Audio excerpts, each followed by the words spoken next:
Price allot. கர்த்தருடைய பரிசுத்த நாமத்துக்கு ஸ்தோத்திரம். இந்த வீடியோவில் நான் என்ன பேச போகிறேன்னா, ஆண்களுடைய இச்சை, பெண் மேலே ஒரு இச்சையை எப்படி வைக்கிறாங்க, ஏன் இச்சைப்படுறாங்க, அதை பற்றி நான் இந்த வீடியோவில் சொல்ல போகிறேன். கேளுங்க, நான் வேதத்தை வாசிக்கிறேன். மத்தேயு 6ஆம் அதிகாரம் 22ஆம் வசனம்.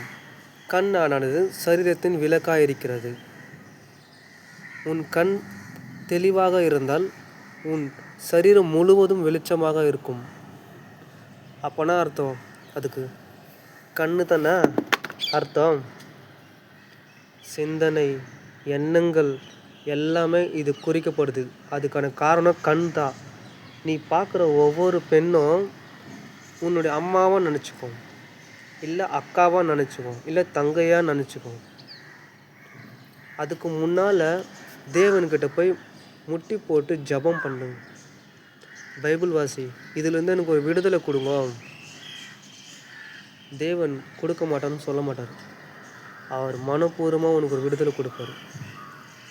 இது இந்த உலகத்தில் மொத்த ஆண்களும் இப்படி தான் இருக்காங்க. யாரும் நான் குறை சொல்ல விரும்பலை, ஏன்னா நானும் ஒரு ஆண் தான். புரியுதுங்களா? தேவனிடத்தில் முட்டி போட்டு தினமும் இதுக்காகவே நம்ம ப்ரேயர் பண்ணி ஸ்தோத்திரம் பண்ணால் தேவன் இதிலேருந்து ஒரு விடுதலை கொடுப்பார். எப்படி தெரியும் நம்மளுக்கு? நம் கண் அவங்கள பார்க்கும்போது அது பார்க்க விடாது, தப்பாகவே பார்க்க விடாது, நல்ல நன்மைக்காகவே பார்க்க விடும். தேவன் கிட்ட கேளுங்க. இருதயம் சுத்தமாக இருக்கணும். உன் அன்பு,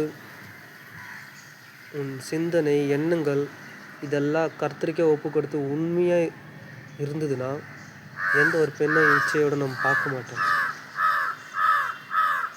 நான் இதில் யாரோ குறை சொல்ல விரும்பலை. இது ஏன் சொல்கிறேன்னா, நான் கர்த்தரை பற்றி தெரியப்படுத்துகிறேன், அதுக்காகவும் சொல்கிறேன். இந்த உலகத்தில் மொத்த ஆண்கள் இச்சையோடு இருக்கிறாங்க பெண்கள் மேலே.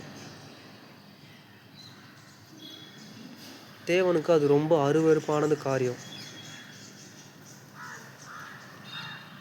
நீ இச்சையோடு பார்க்குறல்ல, அதுவே ரொம்ப பாவமானது. பாவம் சேரும் உனக்கு அழிவு காலம் தான் வரும். கர்த்தரிடத்தில் போயிட்டு முட்டி போட்டு ஜெபம் பண்ணுங்க.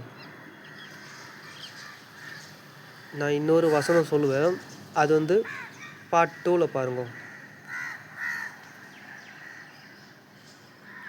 இது பார்ட் 1. கர்த்தருடைய பரிசுத்த நாமத்துக்கு ஸ்தோத்திரம்.